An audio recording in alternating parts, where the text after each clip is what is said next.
ప్రభునందు ప్రియులు, దేవుని పిల్లలుగా కూడి వచ్చిన మీ అందరికీ క్రీస్తు నామములో నిత్యము శుభం కలగాలని ప్రభువుని బట్టి కోరుకుంటూ, ఈరోజు కూడా మన ఆత్మీయ జీవితాలను మెరుగుపరిచే మరికొన్ని విశేషమైన శ్రేష్టమైన విషయాలను బైబిల్ నుంచి కలిసి ఆలోచిద్దాం. అదేంటంటే ఒక్క ఆత్మ విలువ అని. ఒక ఆత్మ విలువ. ఆత్మ అనగానే దేవుని యొక్క పోలిక, దేవుని నుంచి విడిపోయిన భాగం. మనలను కన్నాడు, పిల్లలుగా సొంతం చేసుకున్నాడు, మనపైనే తన ఆశలన్నీ పెట్టుకున్నాడు. మన రాక కోసం తండ్రి ఎదురు చూస్తున్నాడు. ఆత్మలుగా మనందరి విలువేంటో దేవునికి తెలుసు. అయితే నరులారా తిరిగి రండి అని ఒక ఆహ్వానాన్ని పలికాడు ఆయన. మీ అందరికీ తెలిసిన మాట. ఆయన మనుషులను మంటికి మార్చుచున్నాడు, నరులారా తిరిగి రండి అని వారికి సెలవిచ్చుచున్నాడు. ఎందుకు ఈ మాట పలికాడు అంటే తన పిల్లలు అందరూ తన దగ్గరకు రావాలి అని. ఏమండి, ఈ పిలుపునివ్వటం దేవుడు కొందరికి ఇచ్చాడా, అందరికి ఇచ్చాడా అన్నది ఆలోచిస్తే, భూమి మీద తన రూపాలతో ఆదాము గర్భము నుంచి పుట్టుకొచ్చిన ప్రతి ఒక్కరి కోసం ఈ పిలుపునిచ్చాడు, మర్చిపోకండి. కానీ పిలుపుని అందరూ అందుకున్నారా, అందరూ తిరిగి వస్తున్నారా అన్నది ఆలోచిస్తే లేదు. అధిక శాతం మంది నరకానికి వెళ్ళిపోతున్నారు. అంటే ఇక ఆయన్ని ఎప్పటికీ కలుసుకోలేరు, ఆయనకు దూరం అయిపోయారు. రక్షణ పొందువారు కొద్దిమంది. ఇరుకు ద్వారమును ప్రవేశించ పోరాడండి, దాన్ని కనుగొనివారు కొందరే. ఈ మాటలను యేసుప్రభు వారు చెప్పటం వెనక ఉన్న ఆంతర్యం, ఆయన దగ్గరకు చేరేవారి సంఖ్య కొద్దిమంది అని. ఏమండి, ఆహ్వానం అందరికీ అయినప్పుడు, చేరేది కొందరే అయినప్పుడు, తిరిగి వచ్చిన తన వారిని గూర్చి ఏమని మాట్లాడుతున్నాడు ఆయన? తిరిగి రాని తన వారిని గూర్చి ఏమని మాట్లాడుతున్నాడు ఆయన? వారిని గూర్చి ఆయనకున్న అభిప్రాయం ఏంటి అన్న దాని గురించి మనం ఆలోచించగలిగితే ఆ విలువ మనకు తెలీదు.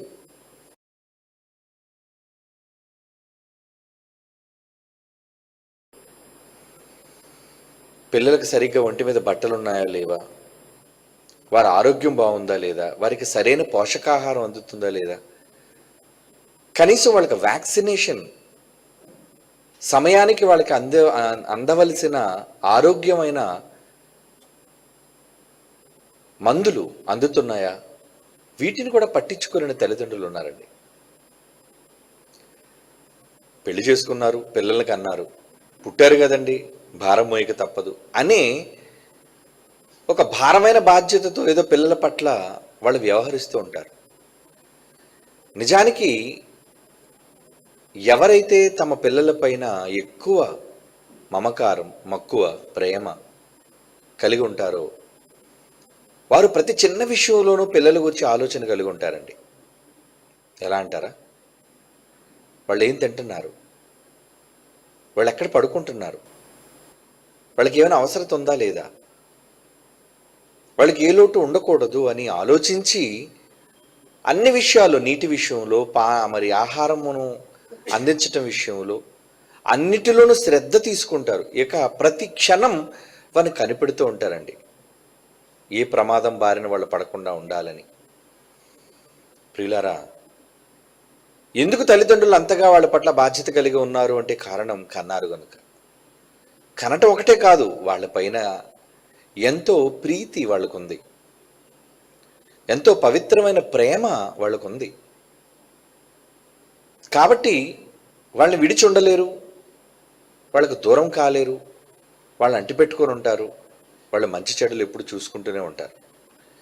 భూ సంబంధమైన తల్లిదండ్రులకి ఇంత మమకారం తమ పిల్లల పట్ల ఉంటే, పరలోకమందున్న మనందరి తండ్రి కోటాను కోట్ల మంది ఆత్మలో నిత్యాగ్ని దండనకు వెళ్ళిపోతున్నప్పుడు వాళ్ళ గురించి ఆయనకి ఏం ఆలోచన లేదా? ఆయన ఏం పట్టించుకోవట్లేదా వాళ్ళ కోసం? ఇది మీకు అర్థం కావాలి ఈరోజు. ఆయన పట్టించుకోవటం లేదా, లేదా మీరు ఆయన పట్టించుకోవటం లేదా? ఈ రెండింటికి తేడా ఉంది. ఆయన మిమ్మల్ని పట్టించుకోవటం మానేశాడా, లేదా మీరే ఆయన పట్టించుకోవడం మానేశారా అంటే మనమే ఆయన పట్టించుకోవటం మానేశాం అన్నదే 100% నిజం. ఆయన ఎప్పుడు పట్టించుకోకుండా ఉండలేదు చెప్పండి. తినే తిండిలో ఉన్నాడు, త్రాగే నీటిలో ఉన్నాడు, పడుకునే నిద్రలో ఉన్నాడు. ఆయన మనం అనుభవించే సమస్తములోనూ 24 గంటల ఒక మనిషి జీవితపు సమయంలో ఆయన మిస్ అయిన క్షణం అంటూ ఏమీ లేదండి. ఒక మంచి మాట బైబిల్లో చాలాసార్లు మనం చదువుకున్నాం. 139 కీర్తనలో ఆవరించి ఉన్నాడు అంటాడు చూడండి. ఆవరణ ఏంటి? టోటల్గా మూసాడు అని అర్థం. మిమ్మల్ని పరిపూర్ణముగా ఆయన తన ప్రేమ చేత కప్పాడు. 139 కీర్తన 5వ వచనం, వెనక ముందు నీవు నన్ను ఆవరించి ఉన్నావు అంటున్నాడు చూడండి. ఒక కోడి పిల్లను ప్రమాదం నుంచి కాపాడడానికి కోడి ఏం చేస్తుంది? తన రెక్కల లోపల భద్రపరుస్తుందండి. అంటే టోటల్గా లోపలికి వెళ్ళిపోతుంది, రెక్క లోపలికి వెళ్ళిపోతుంది, పిల్ల కనబడదు, పిల్ల బయటికి. ఎంత ఆవరణ, ఎంత ఆవరించింది, ఎంత భద్రత! ఏమండి, అలాంటి భద్రత సుమా దేవుడు మనకిచ్చింది.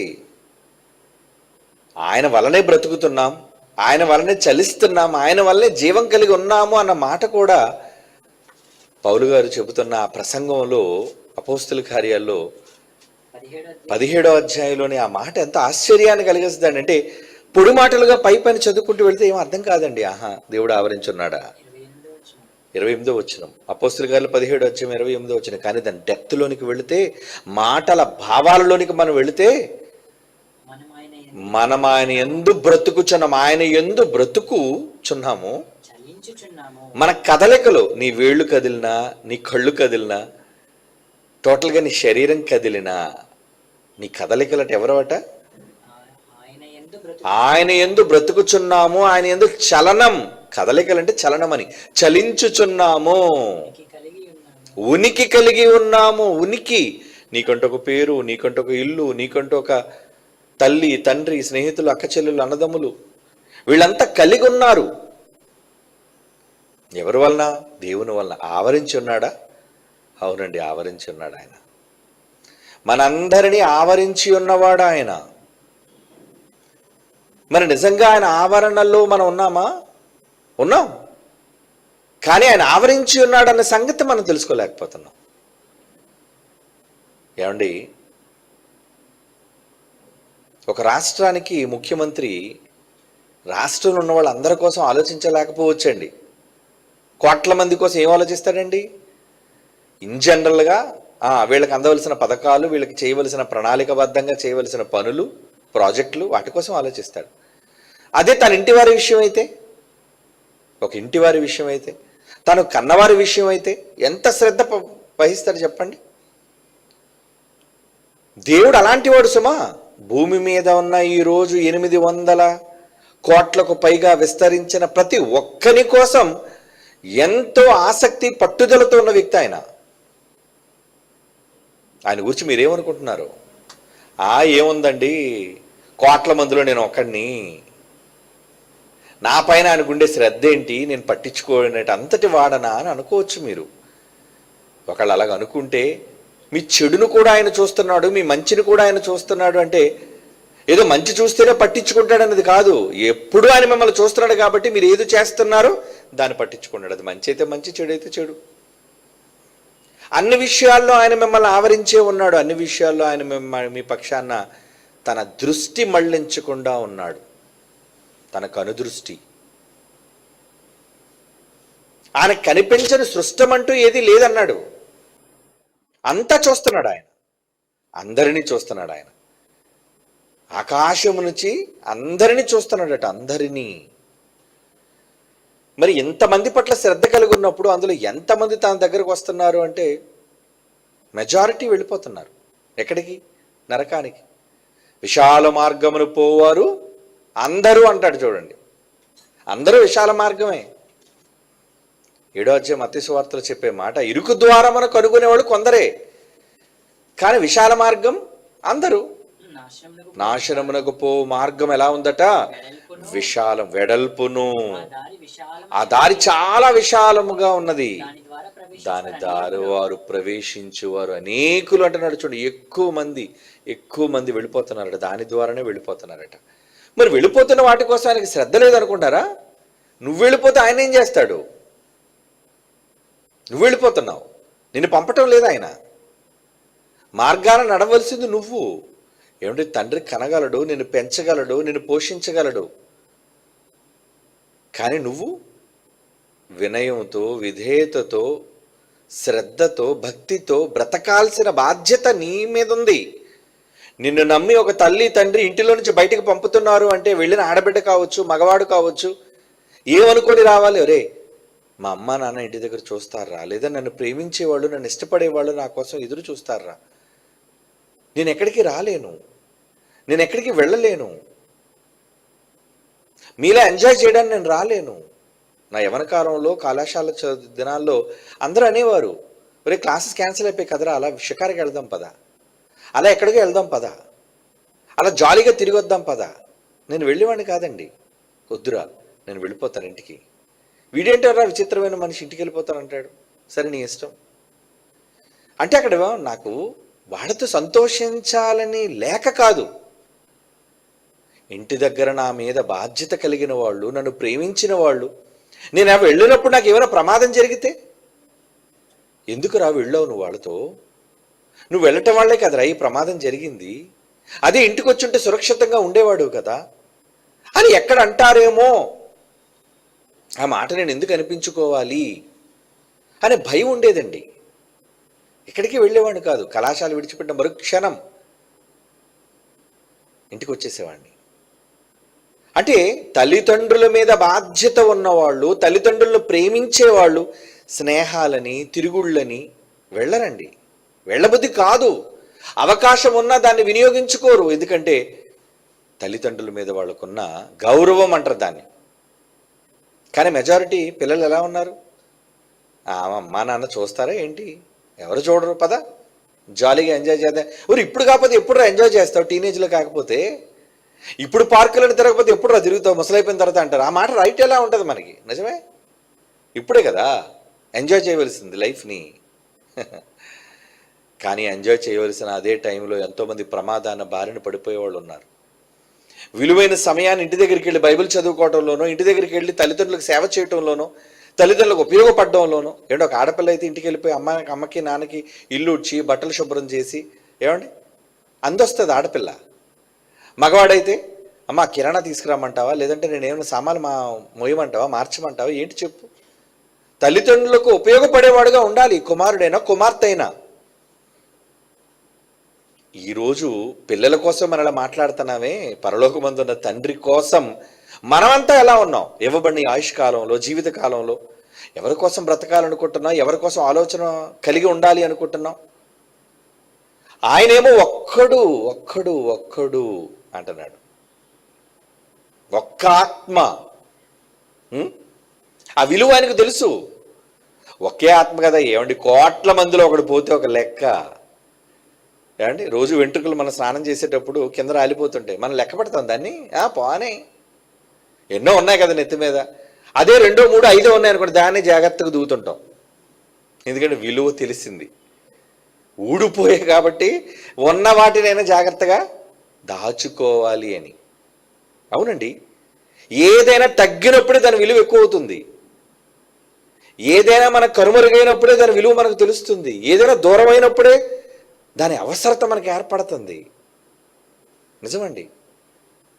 అది ఆ భావన రావాలి మీకు. అనుభవిస్తేనే కానీ రాదు అది. దేవుడు కూడా ఆ బాధను అనుభవిస్తున్నాడండి. తన పిల్లలు తన దగ్గర లేకపోవటం, తన పిల్లలు తన దగ్గరకు అందరూ రాకపోవటం. ప్రపంచం ఈరోజు బాగుంది అంటే అందరూ మంచోళ్ళ? 99% మంది అంతా చెడిపోయి ఉన్నారు. ప్రపంచ దేశాలు చెడిపోయి ఉన్నాయి. కానీ అన్నీ సక్రమంగా జరుగుతున్నాయి. గాలి, నీరు, వెలుగు, వేడి అన్నీ. ఎవరు చేస్తున్నారు దాన్ని? పరలోకమందున్న తండ్రి. ఎందుకు చేస్తున్నాడు దాన్ని? తన పిల్లలు కదా. ఇందులో ఎంతమంది హంతకులు ఉన్నారు, ఎంతమంది వ్యభిచారులు ఉన్నారు, ఎంతమంది దొంగలు ఉన్నారు, ఎంతోమంది ఏమండి కల్మషం కపటంతో నిండిన వాళ్ళు ఉన్నారు, సమాజానికి చీడపురుగులు లాంటి వాళ్ళు ఉన్నారు. వీళ్ళు కూడా బతుకుతున్నారు కదా అంటే ఏమో వాళ్ళు మారుతారేమో. ఆ ఒక్కడిని కూడా ఇప్పుడు నేను ప్రాణం తీసేస్తే వాడు పాతాళానికి వెళ్ళిపోతాడు, అది నాకు తెలుసు. ఈ క్షణం వాడు కన్ను మూస్తే వాడు పోయేది నరకం, నిత్యాగ్ని దండన. ఇక అక్కడ వన్ వే వెళ్ళడం కానీ తిరిగి రావడం లేదు, రౌండ్ ట్రిప్ లేదు. కనుక దేవుడు ఏమనుకుంటాడు? చంపొద్దులే చంపొద్దులే చంపొద్దులే. అదే మనమైతే ఏం చేస్తాం? మనం కానీ దేవుడి స్థానంలో ఉంటే ఈ పాటికి ప్రపంచంలోని 99% మందిని చంపేస్తాం మనం. ఏమండి? దేవునికి లేదండి అటువంటి భేదం, పక్షపాతం. ఈరోజు ఎక్కువ మంది నాస్తికులు ఉన్నారు, ఎక్కువ మంది ఆయన నమ్మని వాళ్ళు ఉన్నారు. వాళ్ళందరినీ చంపేశాడా ఏంటి ఆయన? దీర్ఘశాంతం. నోవహు దినముల్లో ఆయన కుటుంబం నోవహు 8 మందే బాగున్నారు. మిగతా వాళ్ళంతా ఎలా ఉన్నారు? చెడిపోయిందట. ఆయన దృష్టికి ఎలా ఉందట? లోకం ఆయన దృష్టికి చెడిపోయింది. మరి చెడిపోయినప్పుడు వాడ కట్టమని చెప్పాడు. వాడ కట్టడం అంటే ఏంటి? ఒక నెలలో కట్టేసేవాడా ఏంటి? లేదండి, సంవత్సరాలు పట్టింది వాడ కట్టడానికి. సంవత్సరాలు పట్టింది. ఈ సంవత్సరాలు వాడ నిర్మాణం జరుగుతున్నప్పుడు ఏమని రాయబడింది బైబిల్లో? ఎంత మంచి మాట. పేతురు రాసిన మొదటి పత్రిక 3వ అధ్యాయం 19-20 వచనాలు. పేతురు రాసిన మొదటి పత్రిక 3వ అధ్యాయం 19-20. దేవుని దీర్ఘశాంతము ఇంకా కనిపెట్టుచుండినప్పుడు పూర్వము నోవాహు దినములలో ఓడ సిద్ధపరచబడుచుండగా అవిధేయులైన ఓడ సిద్ధం అవుతుందట, కానీ అవిధేయులైన వారి యొద్దకు, అంటే ఆ రోజు ప్రపంచం మీద ఉన్న మనుషులందరి యొద్దకు, అనగా చెరలో ఉన్నారు, చెరసాలలో ఉన్నారు వాళ్ళు, బందీలుగా ఉన్నారు వాళ్ళు. ఆ చెరలో ఉన్న ఆత్మల యొద్దకు దేవుడు ఆత్మరూపిగానే వెళ్ళి ప్రకటించాడట. ప్రకటన చేస్తాడట. ఆ రోజు మరి చెప్పేవాళ్ళు ఎవరున్నారు? నోవాహు భూమి మీద ఉన్న మనుషులందరి దగ్గర తిరిగి చెప్పాలంటే వాడెప్పుడు కడతాడు ఆయన? ఆలోచించారా? వీళ్ళందరికీ సువార్త ప్రకటించుకుంటూ వెళ్ళాలి అంటే నోవాహు వాడ కంప్లీట్ అవ్వదు. ఉన్నది ఆయన పిల్లలు. ఆయన 3 కొడుకులు తలుచుకుంటూ అయిపోద్ది. ఆ రోజు చుట్టూ ఉన్న వాళ్ళని ఎవరో వాళ్ళకి కిరాయికి పెట్టుకునే ఉంటాడు. అంత పెద్ద వాడ కట్టాలి కదండి. మరి ప్రపంచంలోని జాతుల మృగాలు పక్షులు ఇవన్నీ ఉండాలి అంటే ఎంత పెద్ద వాడ, ఎన్ని అంతస్తులు వాడ, చాలా పెద్దది అది. కనుక ఓడ కట్టడానికి నోవాహును ఉండిపో, మరి పిల్లల సంగతి ఏంటి? వీళ్ళు చచ్చిపోతారేమో ప్రళయం వచ్చేస్తే అని అందరి దగ్గరికి వెళ్ళాడట. ఒక్కొక్కరి దగ్గరికి వెళ్ళాడు. ఆత్మరూపిగానే వెళ్ళి వారికి ప్రకటించను చెబుతున్నాడట. ఏమని చెప్పుంటాడు? మారిపోండ్రా పిల్లలారా, మారిపోండ్రా. నోవాహు ఓడ కడుతున్నాడు కదా, ఎందుకు ఈ చెడుతనం, మారిపోండ్రా. ఇదే చెప్తాడండి ఆయన. ఆత్మసాక్షి అంటారు. ఒక్కోసారి మనం కఠినంగా మనం మారిపోతున్నాం, మన ఆత్మసాక్షి చెప్తుండే, ఎందుకు మరి అంత కఠినంగా ఉంటున్నావు, మారొచ్చుగా, ఎందుకు అంత పట్టింపు. ఒక్కొక్కసారి మనం ఎవరి విషయంలో గట్టిగా పట్టింపుతో ఉంటే కొన్ని సందర్భాల్లో మన మనసు మన హెచ్చరిస్తుంది. ఏమని హెచ్చరిస్తుంది? ఏంటి మరి అంత పట్టుదల నీకు, ఏంటి మరి అంత పంతం నీకు, తగ్గొచ్చుగా, తగ్గి వెళ్ళొచ్చుగా. అదేంటది? హెచ్చరిక అంటారు దాన్ని. ఆత్మవిమర్శ చేస్తుంది అంటారు. దేవుడు కూడా మనుషులందరి దగ్గరికి వెళ్ళి ఎలాగే చెప్పాడటంటారా, నాన్న జలప్రళయం వస్తే చచ్చిపోతారా, చచ్చిపోతే మీరంతా నరకానికి వెళ్ళిపోతారా, కాబట్టి విని మారిపోండ్రా, మీరు పశ్చాత్తాపడండిరా. దేవుడు చెప్తున్నాడు. అంటే పశ్చాత్తాపం కోసం ఆలోచింపచేశాడు ఆయన. ఎందుకు? అందుకే దీర్ఘశాంతం అన్నాడు. చూడండి, నోవహు దినములలో ఏం కనబడుతుందట? దేవుని దీర్ఘశాంతం కనబడుతుందట. దేవుడు కనబడుతున్నాడు, దేవుని దీర్ఘశాంతం కనబడుతుందా? దేవుని దీర్ఘమైన శాంతం అంటండి. మరి ఎంత శాంతం ఏంటండి? చాలామంది అంటుండ్రు, నాకు చాలా కోపం ఎక్కువ అండి. మరి మీ తండ్రికి, పరలోకమందున్న తండ్రికి చాలా శాంతం అట. శాంతం అంటే మామూలు శాంతం కాదట, దీర్ఘమైన శాంతం అట. అందుకే లోకం అంతా బాగుంది. ఇంత దీర్ఘశాంతం బట్టే దుష్టులు, దుర్మార్గులు, పాపులు అందరూ బతికిపోతున్నారు, రోజు బతుకుతున్నారు, లోకాన్ని అనుభవిస్తున్నారు, ఆయుష్ కలిగి ఉన్నారు. ఎన్ని చెడు పనులు చేస్తున్నా లోకంలో ఆనందంగా బతుకుతున్నారండి వాళ్ళంతా. అది వాళ్ళ గొప్పతనం, ప్రతిభ కాదు, వాళ్ళ అదృష్టం కాదు, కేవలం దేవుని యొక్క దీర్ఘశాంతము.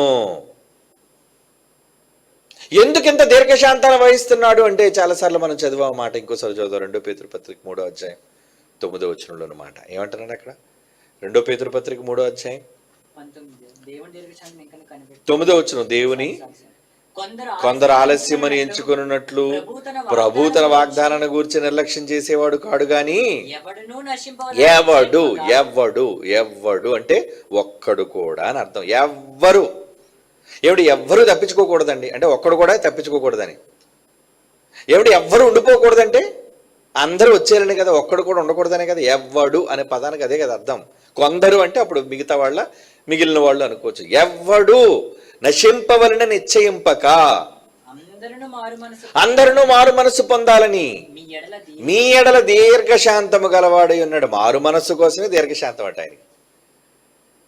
మారు మనస్సు కోసమే దీర్ఘశాంతం అంటండి. ఎందుకు అయ్యా నువ్వు ఎంత దీర్ఘశాంతం అంటారే? ఒకసారి కన్ను మూసారంటే ఆత్మ నరకానికి వెళ్ళిపోద్దురా. ఆత్మ నరకానికి వెళ్ళిపోయిందంటే ఇంక తిరిగి రాదు. కాబట్టి ఆత్మ విలువ ఏంటో నాకు తెలుసురా. కోట్ల మంది ఉన్నారు కదా ప్రభువా, కోట్ల మందిలో వీడు కూడా లెక్కేనా? అలాంటివేంట్రా, వాడు కూడా నాకు కావాలి. ఇన్ని కోట్ల మంది పిల్లలున్నా ఒక్కడు కూడా ఎవ్వడు నశింపకూడదు. ఒక మంచి సందర్భాన్ని యేసుక్రీస్తు వారు చెప్పారండి. ఈ ప్రపంచానికి చెప్పారు. ఆయన తండ్రిని గూర్చి చెప్పాడు. ఆయన మాటలు ఎక్కువ తండ్రే ఉంటాడు. ఏం చెప్పాడంటే చదువుదాం ఆ మాట. లోకాసువార్త ఒకసారి చూడండి. లోకాసువార్త 15వ అధ్యాయం మొదటి నుంచి లోకాసువార్త 15వ అధ్యాయం నేనే చదువుతాను చూడండి. మొదటి వచనం నుంచి. ఒకప్పుడు సమస్తమైన సుంకరులను పాపులు ఆయన బోధ విని ఆయన దగ్గరికి వచ్చి చూడగా, సమస్తమైన సుంకరులు పాపులు వచ్చేస్తున్నారట ఆయన దగ్గరికి. 2వ వచనం, పరిసయ్యులు శాస్త్రులు అది చూచి ఇతర పాపులను చేర్చుకుని వారితో కూడా భోజనం చేయించున్నాడు. ఈ మనిషికి మంచి చెడ్డ లేదేటండి, అప్పుడు చూసిన పాపులతో ఉంటాడేటండి, వాళ్ళతో భోజనాలు చేస్తాడేటండి అని అన్నారట. చడుక్కుంటున్నారట వాళ్ళు. అప్పుడు అందుకైన వారితో ఈ ఉపమానం చెప్పిన. చూడండి, చిన్నప్పుడు మనం చదువుకున్న సండే స్కూల్లో ఈ పాటలన్నీ. ఈ పాటలను గొప్పతనం ఏంటి? మీలో ఏ మనుష్యునికైనా 100 గొర్రెలు కలిగి ఉండగా, ఉదాహరణ చెప్తున్నాడు, 100 అనుకోండి, ఏ గొర్రెల కాపరికైనా 100 గొర్రెలు ఉన్నాయనుకోండి. 100 గొర్రెలు ఉండగా వాటిలో ఒకటి తప్పిపోయిన ఎడల అతడు 99 అడవిలో విడిచిపెట్టి, ఎక్కడట 99 వచ్చేస్తే దేని మీద దీని మనసు వెళ్ళిపోయింది? 99 గొర్రెలు ఒక దగ్గరికి వచ్చేసి అవి కూడా అడవిలో ఉన్నాయట. మరలా అడవిలో ఉన్నా వచ్చేసే కదరా, గుంపులోకి వచ్చేసే కదా, ఒక్క దగ్గరికి వచ్చేసే కదా, కూటమిగా వచ్చేసే కదా, ఇబ్బంది లేదు. మరి మీరు ఎవరి కోసం మీరు ఆలోచిస్తున్నారు ఇప్పుడు?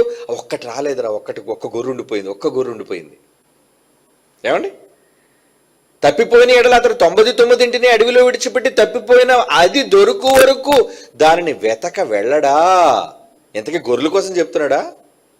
ఈ బకరాలకు అర్థం కాక ఒరే గొర్రెల కోసం చెప్తున్నారేమో అనుకుంటున్నారు. ఇది గొర్రెల కోసం చెప్పట్లేదు, మనుష్యుల కోసం చెబుతున్నాడు ఆయన. 5వ వచనం, అది దొరికినప్పుడు ఎక్కడో పాపం ఉంది, అది ఆ గొర్రె తప్పిపోయింది. సంతోషంతో దానిని తన భుజముల మీద వేసుకుని, దొరికినప్పుడు ఏం చేస్తారట? మిగతా గొర్రెలన్నింటినీ భుజాన్ని వేస్తారండి. నడు అంటాడు. కరపట్టుకుని వాటిని డైరెక్షన్తో నడిపిస్తుంటాడు. కానీ ఒక్కటి మిగిలిపోతే చూసారా, దొరికేసింది రా బాబా, అమ్మయ్య దొరికేసింది, గొర్రె దొరికేసిందని దాన్ని నడిపించడట. దాని కాలికి దెబ్బ తగిలిందని చెప్పలేదు. ప్రేమ ఎక్కువైపోయి అది తప్పిపోయిందని అది కనబడేసరికి ప్రేమ ఎక్కువైపోయి అది భుజాన్ని వేసుకున్నాడట. భుజాన్ని వేసుకొని ఇంటికి వచ్చి తన స్నేహితులతో పొరుగువారిని పిలిచి, మీరు నాతో కూడా సంతోషించండి, తప్పిపోయిన నా గొర్రె దొరికినని వారితో చెప్పిన పండగ చేసుకుంటున్నాడట. ఏంటి, గొర్రె దొరికితే పండగ చేసుకుంటాడా? అవును. గొర్రె తప్పిపోయినందుకు బాధపడి అది దొరికినందుకు భుజాన్న వేసుకొని ఆయన వ్యక్తపరిచే సంతోషం చూసారు ఎలా ఉందో. అవునా? అటువలే ఇది ఎందుకు చెప్పాడంటే, అరే జంతువుల కోసం కాదని నేను చెప్తుంది, మారు మనసు అక్కర్లేని 99 నీతిమంతుల కంటే, నీతిమంతులు వచ్చేసారు, వాళ్ళు నన్ను నమ్మేశారు, వాళ్ళు రక్షణలో ఉన్నారు. 99 నీతిమంతుల కంటే ఏమండి మారు మనస్సు పొందు ఒక్క పాప విషయమే పరలోకమందు ఎక్కువ సంతోషం కలుగును. మార్పు చెందే ఒక్క పాప ఉంటాడు చూడు, ఒక్కడు మారుతాడు చూడు, నాకు అప్పుడు చాలా సంతోషం అయ్యా, నాకు చాలా సంతోషం అని. ఇంకా అర్థం కాలేదేమని మళ్ళీ ఇంకో ఉపమానం చెప్తున్నాడు చూడండి. దాడు గొర్రె పురాణం వాడు చెప్పాడు, ఏమండి, గొర్రెలు గురించిన సందర్భం. ఇంకోటి ఇప్పుడు ఏం చెప్తున్నాడు చూడండి, ఏమండి, వెండి నాణెం పురాణం కోసం చెప్తున్నాడు. ఇప్పుడు ఏంటంటే, ఏ స్త్రీకైనా 10 వెండి నాణెములు ఉండగా వాటిలో ఒక నాణెము పోగొట్టుకుంటే ఆమె దీపము వెలిగించి ఇల్లు ఊడ్చి అది దొరుకునంత వరకు జాగ్రత్తగా వెతకదా? ఏం చేస్తుందండి? 10 వెండి నాణాలు ఉన్నాయనుకోండి, ఓదే పోయిందిలో ఏదో మూలకు పోయి ఉంటుందిలో, ఒకటి వెండి నాణం 9 ఉన్నాయి కదా, లెక్క పెట్టుకొని సంచిలో వేసేసి పర్లేదు అని హ్యాపీగా ఉండగలదా? ఉండలేదటండి. ఏం చేస్తుందట? దీపం వెలిగించి ఇల్లంతా చీపురు పట్టుకొని మొత్తం అంతా ఊడ్చేసి, ఏమో నేను సందులో ఉండిపోయిందా ఏంటా అని వెతికి వెతికి వెతికి, ఏమంటే, జాగ్రత్తగా వెతకదా? అవి దొరికినప్పుడు తన చెలికెత్తలను పొరుగువారిని పిలిచి, నాతో కూడా సంతోషించండి, నేను పోగొట్టుకున్న నాణెము దొరికిన వారితో చెప్పును కదా.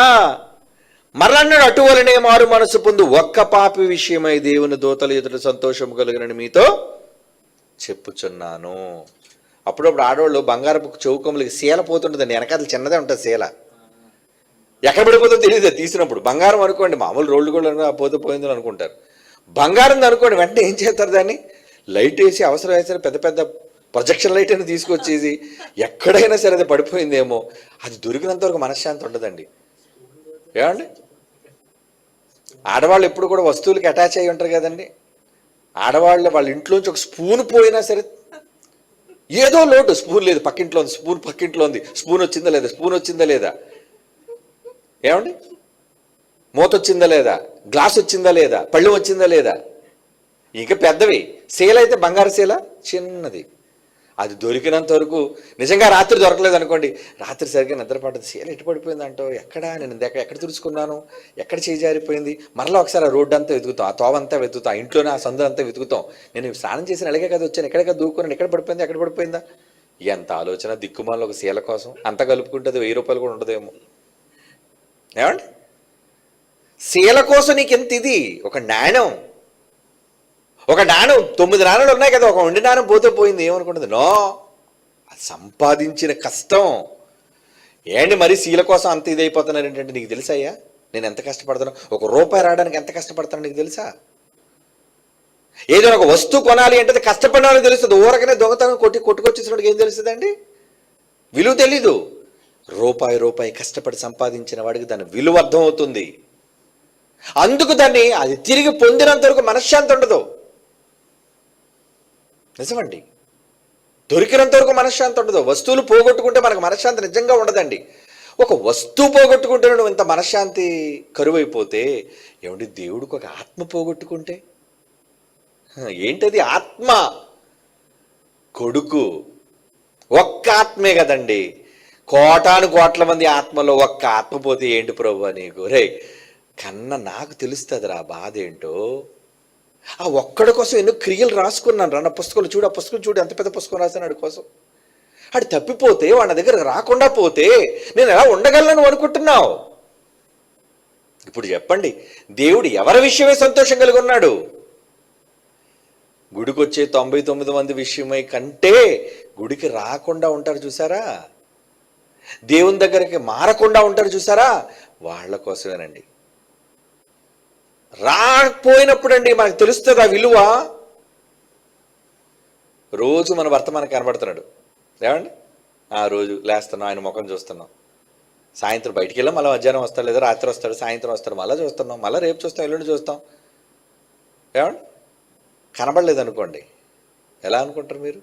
మీకు ఎలా అనిపిస్తుంది? కనబడకపోతే ఏముందిలేండి, పర్లేదు, వస్తానులేండి ఎప్పుడో ఒకప్పుడు అనుకుంటారా? అనుకోగలరు కాస్త ధీమా, ఐదో పని మీద వెళ్ళుంటాడు, రేపు వచ్చేస్తారు, లేదంటే ఎల్లుండి వచ్చేస్తాడు, చెప్పి వెళ్తే పర్వాలేదు. 2 రోజులు 3 రోజులు టైం అడుగుతారు, ఏంటో 3 రోజులకు వచ్చేస్తారు కదా, 3 రోజులకు వచ్చేస్తారు కదా. రాలేదనుకోండి, ఎందుకు రాలేదు, ఇంకెందుకు రాలేదు అంటే, రోజు చూసేవాళ్ళు మనకు కనబడకపోతే కలిగే బాధ అది అనుభవించేవాళ్ళకి తెలుస్తుంది. రోజు మాట్లాడేవాళ్ళు వాళ్ళతో మాట్లాడకుండా పోతే మాట్లాడనప్పుడు తెలుస్తుంది ఆ బాధ ఏంటో. దేవుడు కూడా రోజు తన దగ్గరకు రావలసిన పిల్లలు రాకపోయినప్పుడు ఆయనకు అర్థమవుతుందండి ఆ బాధ ఏంటో. ఎందుకంటే ఈ విషయాలు ఎందుకు చెప్పాను తెలుసా? ఇవి మీకు అర్థమైతే పరలోకపు తండ్రి ఆవేదన మీకు అర్థమవుతుంది. ఓ సో ఒక్క ఆత్మే కదండి, ఎంతోమంది పోతే పోతే చెప్తామండి, మారితే మారే లేకపోతే లేదు. ఏమైంది ఇప్పుడు? ఏడు కొంపలు మునిగిపోయి? కొంపలు మునిగిపోవడం ఏంటయ్యా? నీ తండ్రి మునిగిపోతున్నాడు. ఎందులో? దుఃఖంలో. ఇవన్నీ ఎవరి కోసం చెప్తున్నాడు ఆ మాట? చదివారు కదా మాటలన్నీ. అటువలే మారు మనస్సు పొందని మనుష్యుల కోసం చెప్తున్నాడు. ఆ వెండి నాణ్యమైనా, ఆ గొర్రెైనా. ఇక కిందకి వెళ్ళేసరికి ఇద్దరు కుమారుల కోసం మళ్ళీ ఇస్తాడు చూడండి కథంతానా. ఏమండి? 12వ వచనంలో 11వ వచనంలో మరి ఆయన ఇట్లన్న ఒక మనుషునికి ఇద్దరు కుమారులు ఉండ్రి. ఇదంతా మీకు తెలిసి స్టోరీ. ఏమండి? ఇంట్లో ఉన్న పెద్దోడి కోసం ఎప్పుడు ఆలోచించలేదు, కానీ చిన్నోడు వెళ్ళిపోయాడు, బయటికి వెళ్ళిపోయాడు, పందుల పొట్టు తిన్నాడు, వాడు పశ్చాత్తాపం వచ్చింది వాడికి. ఏమండి? సారీ,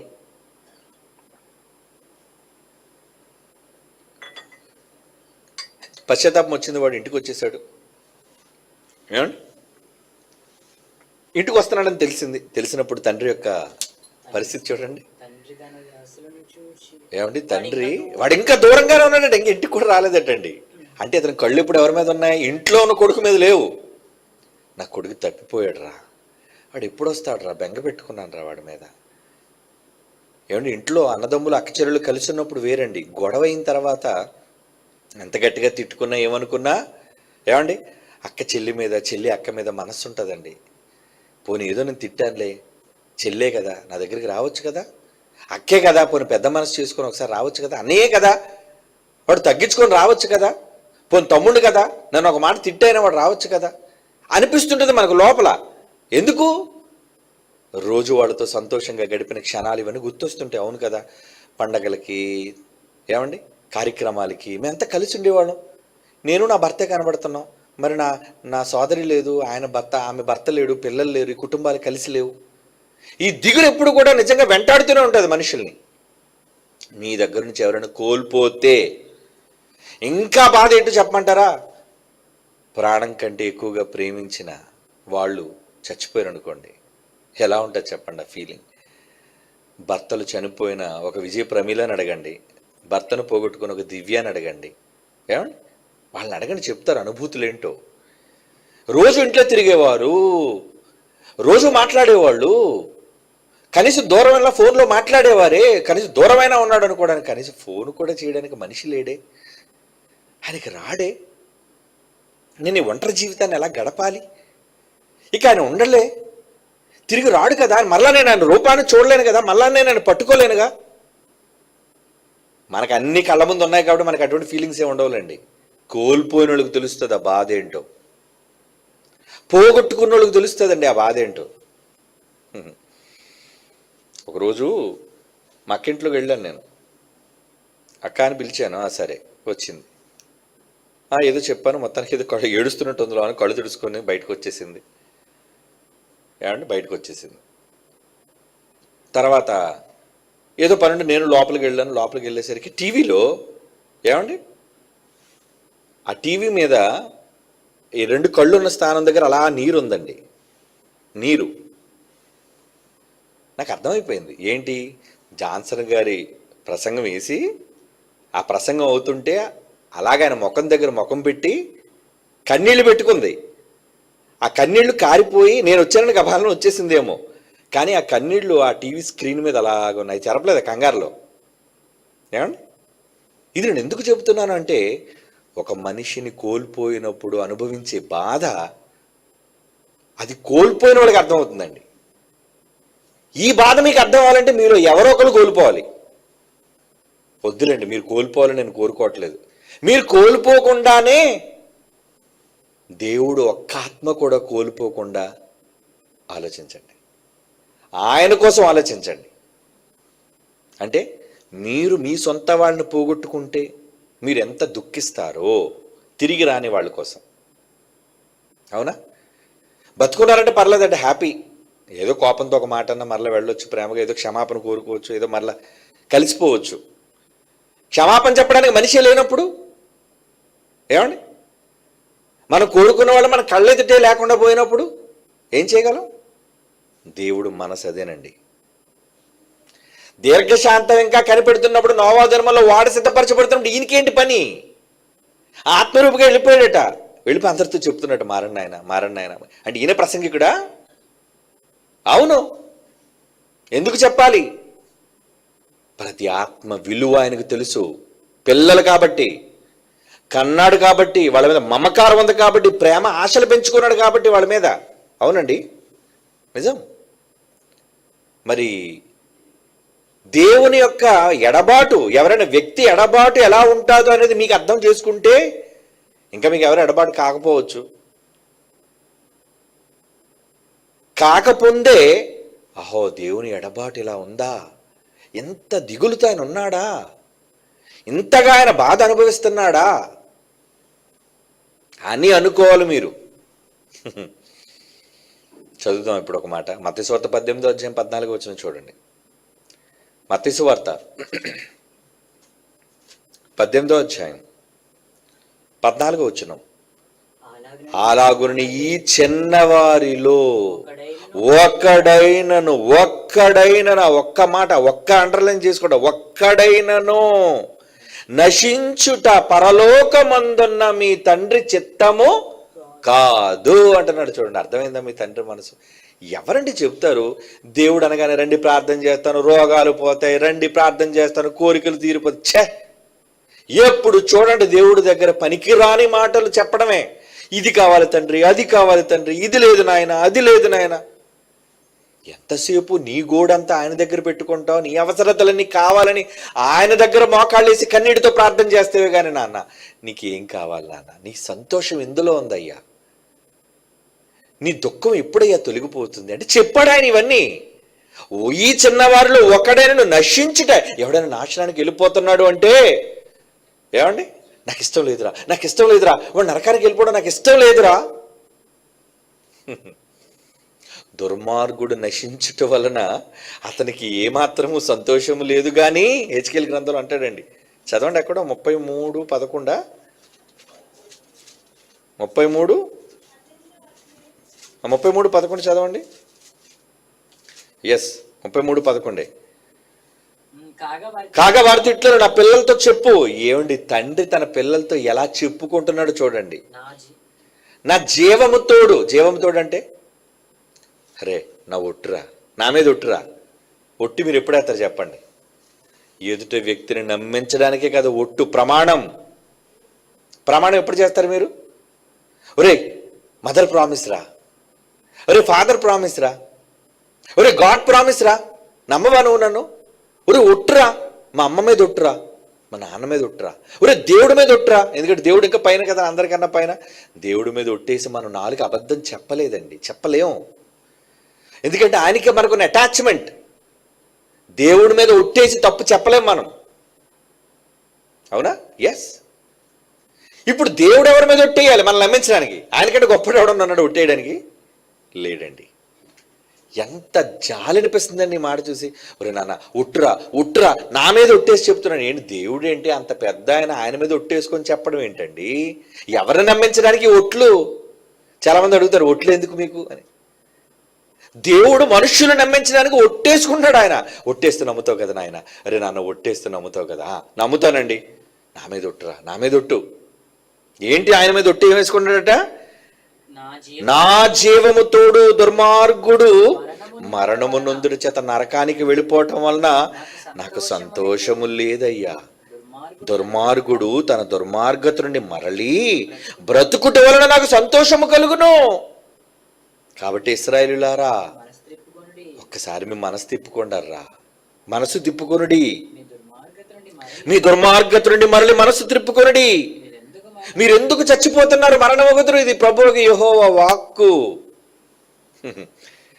ఏంటండి ఎంత దయానీయంగా ఉందేంటి మన తండ్రి. ఏమండి, మిమ్మల్ని నమ్మించిన జయశాలి గారు వచ్చి ఒట్టు నా మీద ఒట్టేసుకుంటానంటే అసలు ఆ సీక్వెన్స్ ఏదో మీరు చూడడానికి ఇష్టపడతారా? వద్దండి, ఆయన తండ్రి, ఆయన మన మీద ఒట్టేయడం ఏంటండి? ఆయన మీద ఒట్టేసుకొని చెప్పడం ఏంటి? మీరు చెప్పండి డాడీ, అంతే. ఒట్టేయడం ఎందుకు డాడీ? నేను నమ్ముతాను. ఒక మనిషి మీద నమ్మకం మనకున్నప్పుడు, దేవుడే ఒట్టేసుకుంటున్నాడు అన్నప్పుడు ఆ ఒట్టు యొక్క విలువ ఏంటో తెలుసా? ఒక్కడు కూడా, ఒక్క ఆత్మ కూడా నశించకూడదు. ఆ ఒక్క ఆత్మ విలువ ఏంటో నాకు తెలుసురా. ఈ చిన్నవారిలో, అదే మత్తయి సువార్త 18:14 మనం చదువుకున్న మాట ఇక్కడికి వచ్చాం.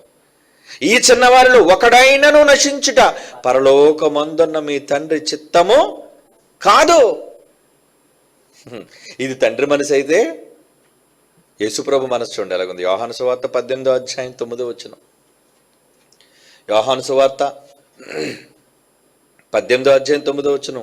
దేవుడితో అంటున్నాడు, డాడీ నువ్వు నాకు అనుగ్రహించిన వారిలో ఒకనినైనను నేను పోగొట్టుకొనలేదు అని ఆయన చెప్పిన మాట నెరవేరునట్లు ఎలాగో చెప్పాను. అబ్బా, నువ్వెంతమందినైతే నాకు ఇచ్చావో వాళ్ళందరినీ ఇదిగో ఇదిగో ఇదిగో ఇదిగో నాశనపాత్రుడికి పాపపురుషుడు ఎలాగో పోతాడని మాకు తెలుసు ఇస్కరియోతు, ఎందుకంటే వాడి కోసం ఆల్రెడీ వాడి ఇల్లు పాడవును గాక, వాడి ఉద్యోగం వేరొకటి తీసుకుని గాక అని ప్రవక్త ప్రకటించేశాడు ముందే. మిగిలిన వాళ్ళు ఉన్నారా? ఎవరు? అపోస్తలులు. వాళ్ళలో ఒక్కరిని కూడా నేను పోగొట్టుకోలేదు నాయన. ఏం దేవుడికి లెక్క అప్పు చెప్పుకోలేనా? అవును, 11 కదండి, ఇన్ని వేల మందిలో ఇన్ని లక్షల మందిలో 11 మంది ఒక లెక్క అని మీరు అనొచ్చునో. 11 మంది కూడా లెక్క, ఒక్కడు కూడా లెక్క. నీవు నాకు అనుగ్రహించిన వారిలో ఒకరినైనా నేను పోగొట్టుకోలేదు. చాలా మంది పోగొట్టేసుకుంటుంటారండి. ఏం పోగొట్టేసుకుంటుంటారు? వస్తువు ప్రేమతో ఇచ్చావు అనుకోండి, పారేస్తారండి ఎక్కడో దగ్గర. ప్రేమతో ఇచ్చిన వస్తువు దాచుకోవాలి. పారేసాడని తెలిసినప్పుడు ఏమవుతాడు మనసు? ఎందుకు ఇచ్చాను వీళ్ళకి? పారేసావా? దాని విలువ నీకు తెలియదు కదా. విలువ తెలిస్తే నువ్వు పారేసుకోవు దాన్ని. ఖరీదు తక్కువ ఎక్కువ అని కాదు, దాని వెనక ఉన్న కష్టం, దానిని చేసిన విధానం, దానికోసం ఎదురు చూపులు, వీటన్నిటినీ ఆలోచిస్తే ఏమనిపించాలి? నేను పోగొట్టుకోలేదు, అన్ని జాగ్రత్తగా దాచుంచాను, అన్నీ దాచుకున్నాడు. కొంతమంది చూడండి, ఏమిచ్చినా దాచుకుంటారండి. నా చిన్నప్పుడు చాలామంది చాక్లెట్ కవర్లు దాచుకున్న వాళ్ళు చూశానండి నేను. చాక్లెట్ కవర్లు, చాక్లెట్ తినేసి అది చిన్నదైనా పెద్దదైనా రకరకాలు ఉండేవండి. డైరీ మిల్క్ అని, క్యాడ్బరీస్ అండి, చిన్నవి పెద్దవి రకరకాలు ఉండేవండి. ఒకరైతే బాక్సులు చూపించారండి, పెద్దోళ్ళే బాక్సులు తీసి చూపించారు. ఏంటి అన్నీ ఇన్ని ఉన్నాయని అంటే, నా చిన్నప్పటి నుంచి తిని చాక్లెట్ అండి. వామ్మో, చిన్నప్పటి నుంచి తిని చాక్లెట్ కవర్లు అన్నీ దాచుకున్నావా? ఈ గుర్తులండి నాకు, పోగొట్టుకోలేను నేను. మీకు తెలుసో తెలీదు, తమిళనాడు ముఖ్యమంత్రి జయలలిత చిన్నప్పుడు వేసుకున్న చెప్పులు కూడా దాచుకుంది, తెలుసా మీకు? వీడియోలో చూపించారా చాలాసార్లు, యూట్యూబ్లో కూడా ఉంటాయి చూడండి. చిన్నప్పుడు వేసుకున్న బట్టలు, చిన్నప్పుడు వేసుకున్న తొడుక్కున్న షూసు, సాక్సులు, పట్టీలు ఎందుకు ఉంచుకున్నారంటే గుర్తు. ఎవరో కొనిచ్చారు, వాళ్ళ అమ్మో, వాళ్ళ బంధువులు, తాను ప్రేమించిన వాళ్ళు కొనిచ్చారు కాబట్టి వాటిని పోగొట్టుకోలేరండి. దాచుకున్నారు అంటే ఎంత ప్రేమ కలిగి ఉన్నారో ఆలోచించండి. దాచారు అంటే ప్రేమ ఉన్నది అని అర్థం. దాచిన వాళ్ళకి ప్రేమ ఉన్నట్టే, పోగొట్టుకున్నవాడికి ప్రేమ లేనట్టే. పోగొట్టేసుకున్నావు, విలువ తెలియదు నీకు, దాని విలువే తెలీదు. అవునా? యేసుప్రభు అలాగంటలు, నేను ఎవరిని పోగొట్టుకోలేదు నాయన. నువ్వెవరినైతే నాకు ఇచ్చావో అదిగో చూడు, అందరినీ ఉన్నాయి, అందరినీ పెట్టుకున్నాను, నేను ఎవరిని పోగొట్టుకోలేదు. భద్రత అంటే అది, జాగ్రత్త అంటే అది. ఏరా ఎంతమంది వచ్చారు ఏంటంటే పోగొట్టేసుకున్నాను నాయన. కొంతమంది డబ్బులు పోగొట్టేసుకుంటుంటారు, ఏమండి వస్తువులు పోగొట్టుకుంటుంటారు, జాగ్రత్త ఉండదు, నిర్లక్ష్యం. అలాంటి వాళ్ళుగా మీరు ఉండకూడదు. పరలోకపు తండ్రి మనస్సు మీరు కలిగి ఉంటే ఎవరిని, నిజంగా మంచి పాట రాశారండి, పోగొట్టుకోకు ఎవరిని అని. ఏం పాట రాశారండి, హ్యాట్స్ ఆఫ్ అండి. నిజంగా ఏం ప్రసంగం చెప్పారండి జాన్సన్ గారు. ఈరోజు ఊరకనే చిన్ని కారణాల చేత సంఘాలు, కళాశాలలు, వ్యక్తులు దూరం అయిపోతున్నారు, చిన్న కారణాల చేత. కానీ దేవుడేమన్నాడు? పోగొట్టుకోకయ్యా ఎవరిని. నువ్వు పోగొట్టుకున్న తర్వాత వాళ్ళు కనబడకుండా పోతే ఆ వ్యధ, ఆ బాధ తర్వాత నువ్వు అనుభవించే స్థాయికి వచ్చినప్పుడు తెలుస్తుంది. మనుషులు అనుభవించడం సంగతి పక్కన పెట్టండి, దేవుడు ఎంత అనుభవిస్తున్నాడు. క్షోభ, బాధ అంటారు దాన్ని. అవునండి, దేవుని మనస్సు అండి. ఎవరిని నేను పోగొట్టుకోలేదు అంటున్నాడు చూడండి. అందుకు పౌలు గారు ఎలాంటి, ఆయన సువార్తలో, ఆయన సేవలో ఎలాంటి విధానాన్ని అవలంబిస్తున్నారో చూడండి. ఆయన కొరింథీయులకు రాసిన మొదటి పత్రిక 10వ అధ్యాయం 33వ వచనం. కొరింథీయులకు రాసిన మొదటి పత్రిక 10వ అధ్యాయం 33వ వచనం అండి. ఇలాగ నేను స్వప్రయోజనమును కోరక స్వప్రయోజనాన్ని కోరుకోకుండా అనేకులు రక్షింపబడవలనని వారి ప్రయోజనమును కోరుచు. ఏమండి? వారి ప్రయోజనమును కోరుచు అందరినీ అన్ని విషయములలో సంతోషపెట్టుచున్నాను. అబ్బా, ఎందుకట? అనేకులు రక్షింపబడాలి. ప్రతి ఒక్క ఆత్మ విలువ దేవుడికి తెలుసు కనుక వీళ్ళెవ్వరూ నాశనానికి వెళ్ళకూడదు. నాశనానికి వెళ్ళకూడదంటే ఎవరి చేతులు ఉంది చెప్పండి ఆ పని? దేవుడు వచ్చి వీళ్ళందరికీ నిలబడి, నాన్న మీరంతా నా పిల్లలరా, నా మాట వినండిరా అని చెప్పాలా? చెప్పాల్సిన బాధ్యత మంది, ప్రకటించాల్సిన బాధ్యత మంది. మనం చెప్పాలి. అంటే నీకు పట్టింపు లేదు, ఒక ఆత్మను రక్షిద్దామన్న ఆలోచన లేదు. ఏమంటే చాలామంది పబ్లిక్ మీటింగ్స్లోని ఏవేవో టాపిక్స్ మాట్లాడుతుంటారు, కానీ నేను ఎప్పుడు పబ్లిక్ మీటింగ్లో జనాలను టార్గెట్ చేసే మాట్లాడుతుంటాను నేను. అంటే ఏంటి? ఏదో బైబిల్ సంబంధమైన విషయం, ఏదో రాజులకు సంబంధించిన చరిత్రలు అవన్నీ మాట్లాడడానికి ఇష్టపడను. చెప్పుకోవాలంటే బోల్డ్ చెప్పుకోవచ్చు, కానీ ఒక పబ్లిక్ మీటింగ్లోకి వచ్చేటప్పుడు, ఒక బహిరంగ సభలోకి వచ్చేటప్పుడు ఎవడైనా బయట వింటాడేమో. నేను గమనిస్తుంటాడు, ఒకసారి రోడ్డు మీద వెళ్ళిపోతాడు, బండి ఆపి అక్కడ బండి మీద కూర్చొని వింటుంటాడు. అంటే ఇటు బొరక ఎక్కుతుంది అనమాట. వాడు ఎందుకు ఆగాలి? వాడు ఎందుకు వినాలి? ఎక్కడ వాడు వినేటట్టుగా నువ్వు చెప్పేదో ఒకటి. నేను లేదంటే కాగితం ఈ ప్రసంగం ప్రిపేర్ అయిపోయినాడు బాబు, ఎవరికి అర్థమైనా అర్థం అవ్వకపోయినా నేనే గడగడ చదివేసి వెళ్ళిపోతానంటే కుదరదు. ప్రతి ఒక్క ఆత్మ విలువ నీకు అర్థమైతే ఎలా వాడిని కాపాడాలి, ఎలా వాడిని ప్రభు దగ్గర తీసుకురావాలి, ఎలా ఒక్క ఆత్మ నశించకుండా నేను నా తండ్రి యొక్క సంతోషాన్ని నేను పూర్తి చేయాలి అనే ఆలోచన కలిగి ఉంటాడండి నిజమైన కొడుకు. మరి మీరు నిజమైన కొడుకో దొంగ కొడుకులో మీరు ఆలోచించుకోండి మీరే. అంటే ఎంతవరకు ఎదుటి వాళ్ళని కాపాడడానికి మీరు ఏం ప్రణాళికలు చేస్తున్నారు, మీరు ఏం మాట్లాడుతున్నారు, మీరు దేనికోసం ఆలోచిస్తున్నారు, మీరు దేనికోసం కష్టపడుతున్నారు? పోగొట్టేసుకున్నారా? మనుషుల్నే పోగొట్టేసుకున్నారు. ఇంకా దేవుని పోగొట్టుకోవడం పెద్ద విషయమా? ఏమండి? కానీ పౌలు అలా అంటలేదండి. ఎవరిని నన్ను పోగొట్టుకోవడం ఇష్టం లేదు, అనేకులు రక్షింపబడాలని వారి స్వప్రయోజనమును కోరుచు, వారి ప్రయోజనాన్ని కోరుకుంటున్నాను నేను. అందుకే అన్ని విషయముల్లోనూ అందరినీ సంతోషపెట్టుచున్నాను. ఏమంటే నిజంగా కువైట్కి వెళుతూ ఎన్ని సంఘాలలో అండి పిలుస్తున్నారు. ఎవరెవరో బేతేలు సంఘం అట, పలానా సహవాసం అట, వాళ్ళంతా బయట వాళ్ళండి. మనోళ్ళ దగ్గరికి ఎప్పుడైనా వెళ్తానండి, వాళ్ళు మన పిల్లలు కదా. ఏమండి? నేను విదేశాలు వెళుతున్నప్పుడు నా బొమ్మలు చూపిస్తుంటే చూసారా, ఎవరెవరో బయట వాళ్ళు. ఎందుకు పిల్లలు మనల్ని? ఆయన బయట చర్చలు మనల్ని రానిస్తారా? రానివ్వాలి అంటే రానిచ్చేటట్లుగా నువ్వు ఉండాలిగా. నాకేం అక్కర్లేదండి, ఎవరితో నాకు సంబంధం లేదంటే పోగొట్టుకున్నాను వాళ్ళని. నీకు విలువ తెలియకుండా పోయింది. నేను రానండి, ఎవరితో కలవనండి, నేను ఉండనండి అని నువ్వు అంటున్నావంటే నీకు ఆత్మ విలువ నీకు అర్థం కాలేదని అర్థం. లేదండి, వస్తానండి, ఎవరికోసమైనా వస్తానండి, ఎవరికోసమైనా నేను రక్షించడానికి ఏదైనా నేను చేస్తానండి. ఎస్, నీకు అర్థమైంది ఆత్మ విలువ. దేవుడు నీకు అర్థమయ్యాడు. దేవుడు అర్థమైతే నువ్వు చేస్తావా పని? అర్థం కాకపోతే నీ పందా నీదే. ఎవడు నమ్మితే నాకేంటి, నమ్మకపోతే నాకేంటి, ఎవడొస్తే నాకేంటి, రాకపోతే నాకేంటి, రాకపోతే నీకేంటా? అది నీ అహం. రాకపోవడం కాదు. ఎందుకు రారు, ఎందుకు రాకూడదు? అవసరమైతే నేనే వాళ్ళ దగ్గరికి వెళ్తా, నేనే వాళ్ళు గెలుచుకుంటా. నిజంగా ఆ ప్రేమ పాటలో నేను అదే రాశానండి, చివరి మాట క్లోజింగ్. నువ్వు ఎలాగా నా దగ్గరికి రావు, ప్రేమతో నేనే నిన్ను గెలుచుకున్నానని. దేవుడే కదండి. మనిషి ముందు దేవుడు ప్రేమించాడు, దేవుడు మనిషిని ప్రేమించాడా? మనిషి దేవుడిని ఏం ప్రేమించలేదు. అసలు మనిషి ఎప్పుడూ దేవుడు ప్రేమించలేదు. మనం పాపులుగా ఉన్న ఆయనే ముందు మనల్ని ప్రేమించాడు. మన చెడ్డవాళ్ళుగా ఉన్న ఆయనే ముందు మనల్ని క్షమించాడు. కనుక ఆయన ప్రేమతోనే మనం గెలవబడ్డాం. నేను ప్రేమతోనే గెలుచుకున్నానయ్యా. ఈరోజు నువ్వు నా దగ్గర ఉన్నావంటే కారణం నాకు నీ మీద ఉన్న ప్రేమ. కనుక నువ్వు సమాజాన్ని ప్రేమిస్తే నువ్వేం చేయాలి? నాకు ఈ సంఘం అంటే పడదు, నాకు ఈ బోధకుడు అంటే పడదు, నాకు ఈయనతో విరోధం. తప్పు. ఎవరితో విరోధం? అంటే చాలామంది ఇతర సంఘాల దగ్గరికి వెళ్తున్నప్పుడు పాపం తట్టుకోలేకపోతున్నారండి ఈ మధ్య.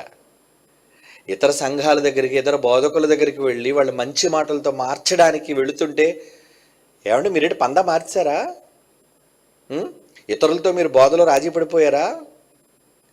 ఏమంటే ప్రేమతో వాళ్ళని గెలుచుకోవడానికి వెళుతున్నప్పుడు వాళ్ళతో రాజీ అయిపోతున్నాం అక్కడ అర్థం. అంటే వాళ్ళ బోధతో మనం ఐక్యం అయిపోయామా? ఎవరెవరో వచ్చారండి మన దగ్గరికి వచ్చారు, వాళ్ళ వాళ్ళ విధి విధానాలు మనమైనా అవలంబిస్తున్నామా చెప్పండి? లేదు. మన సత్యవాక్యం మనదే, మనం చెప్పవలసిన విధానం మనదే. ఎంతోమంది మన దగ్గరికి వచ్చారు, మనం ఎందరి దగ్గరికి వెళ్ళాం, కానీ మన సత్య విధానం కొనసాగుతూనే ఉంది. ఎవరి దగ్గరికి వెళ్ళినంత మాత్రాన వీరు వారైపోతారు నువ్వెందుకు అనుకున్నా లోకపు పనికిమాలిన సామెత. ఆ రోజులుంటే వాళ్ళు వీలైపోతారట. ఎందుకు అయిపోవాలి? నువ్వు మంచివాడైతే తాగుబోతుడితో తిరిగినా, మందు ఇచ్చినా నేను తాగనరా అంటాడు. నీ చుట్టూ ఉన్న స్నేహితులు తిరిగిపోతులైనా రా అంటే నేను తిరగను రా అంటాడు. నువ్వు మంచోడు అవ్వాలి, ఆ నిర్ణయం నీదై ఉండాలి. అలాంటిది దేవుడి విషయంలోకి ఆలోచిస్తే ఆయన ప్రతి మనిషి కోసం ఎంత శ్రద్ధ కలిగి ఉన్నాడు, ఎంత దీర్ఘశాంతాన్ని వహిస్తున్నాడు. ఒకరు కూడా కోల్పోకూడదని అనుకుంటున్నప్పుడు ఒక నాణ్యంతో పోల్చాడు, ఒక గొర్రెతో చెప్పాడు. ఈ చెప్తే మీకు ఎగ్జాంపుల్స్ అర్థమవుతాయని చెప్తున్నాను ఆయన. నా పిల్లలు నాకు కావాలయ్యా అంటే పోగొట్టుకుంటున్న అనేక మంది విషయం ఈరోజు మనం చూసి ఏం చేయాలి? అందుకేనండి వాళ్ళ దగ్గరికి వెళ్తున్నాం, వాళ్ళ సంఘాల్లో అడుగు పెడుతున్నాం, అందుకే వాళ్ళ స్నేహాన్ని కోరుకుంటున్నాం. అందుకే కారణం దేవుడే వాళ్ళని క్షమించి దీర్ఘశాంతం కలిగి ప్రేమిస్తున్నప్పుడు, దేవుడే తగ్గించుకొని పాపుల దగ్గరికి వెళ్ళినప్పుడు, యేసుప్రభు ఎవరి దగ్గరికి వచ్చాడు?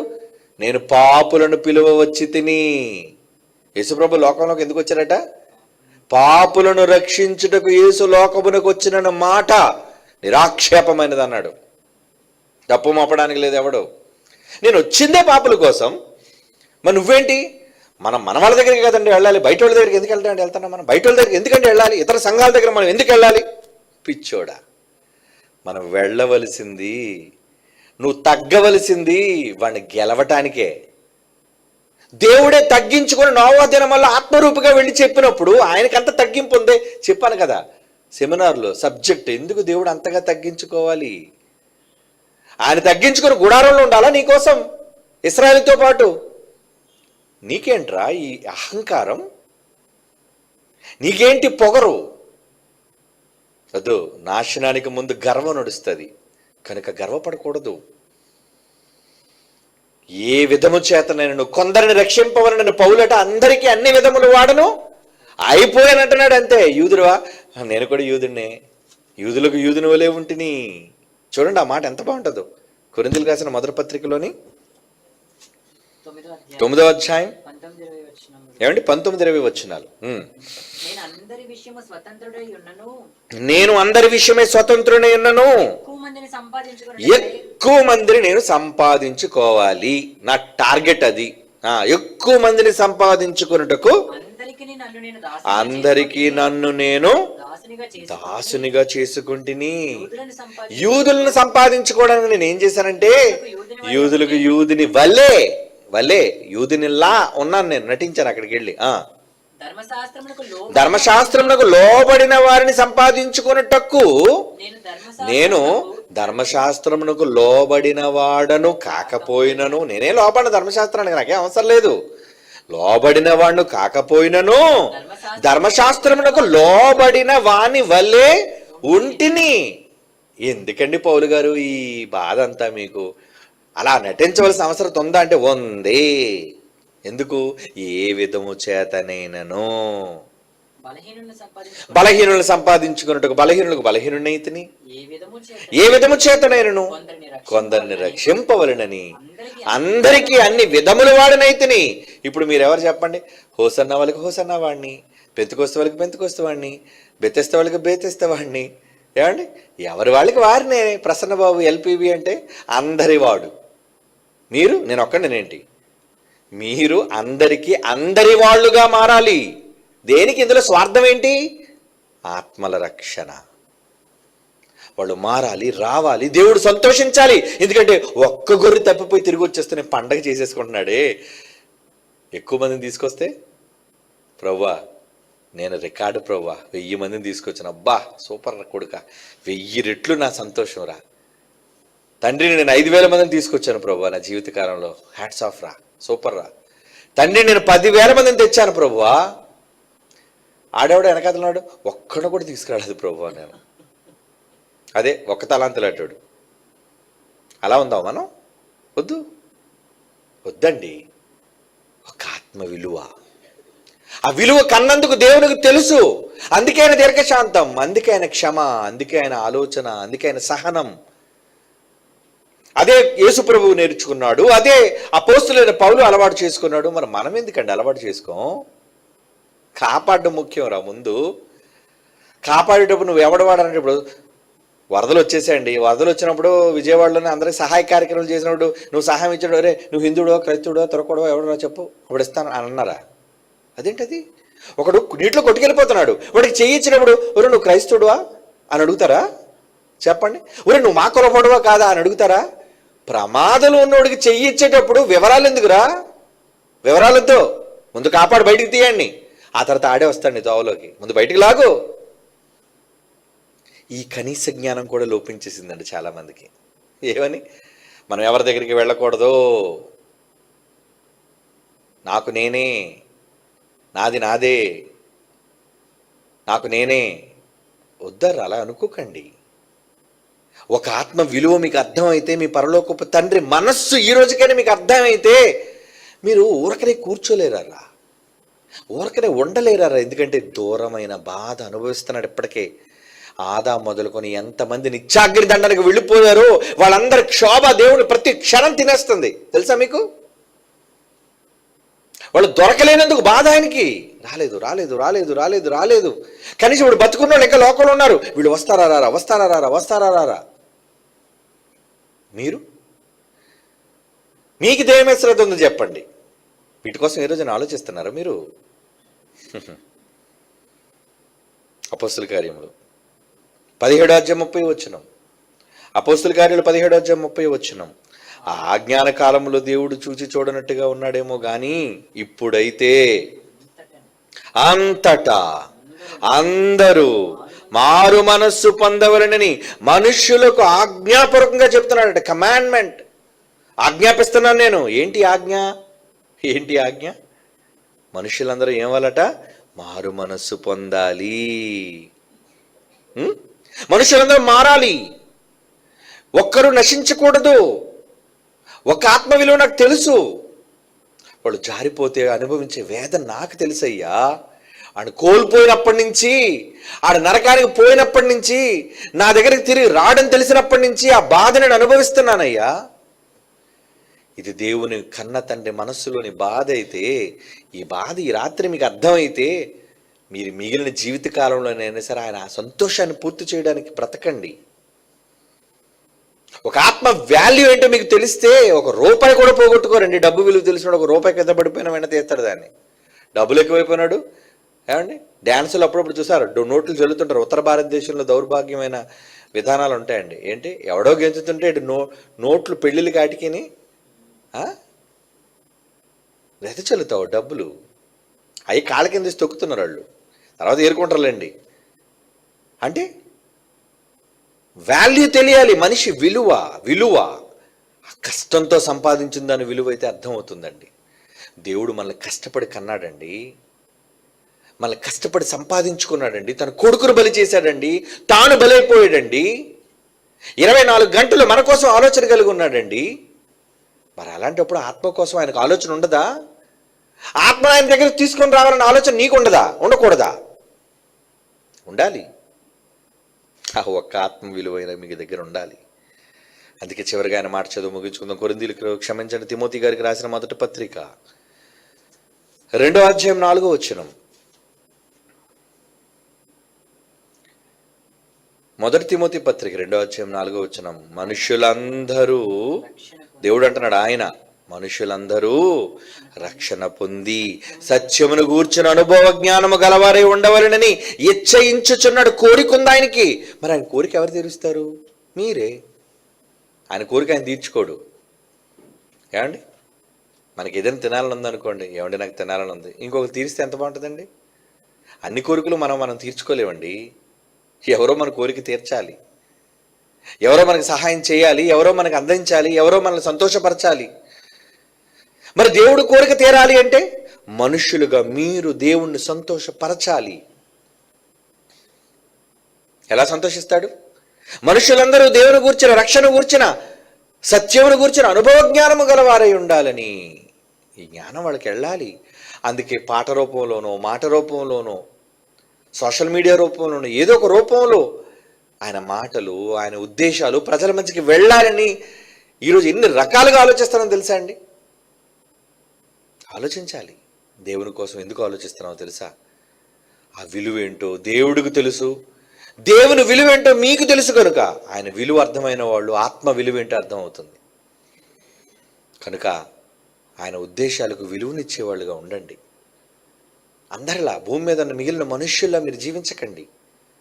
పరలోకమందున్న పరలోకపు తండ్రి కోరికను, ఇష్టాన్ని నెరవేర్చే పిల్లలుగా మీరు ఉండండి. God bless you. కళ్ళు మూసుకొని ప్రార్థన చేసుకుందాం. పరిశుద్ధుడైన తండ్రి దేవా, ఒక్కరు కూడా నశించకూడదు నాయన. ఆ విలువ ఏంటో మీరు ఎరిగిన వారు, కానీ ఆ విలువ ఇంకా ఏంటో మేమే అర్థం చేసుకోలేని దౌర్భాగ్యపు స్థితిలో ఈ సమాజం బ్రతుకుతుంది తండ్రి. మేము కూడా అనేక సందర్భాల్లో నిర్లక్ష్య వైఖరి అనుభవించిన మమ్మల్ని క్షమించండి. ఇక మీదటైనా మేము తేరుకొని మా జీవిత కాలంలో ఎక్కువ ఆత్మలను మీ కొరకు సంపాదించి మీ వద్దకు చేర్చే మహద్భాగ్యాన్ని నీ పిల్లలుగా మాకు అనుగ్రహించవలసిందిగా వరాన్ని కోరుకుంటూ యేసుక్రీస్తు వారి పరిశుద్ధమైన నామంలో ఈ ప్రార్థన వేడుకొనిచున్నాము తండ్రి. ఆమేన్.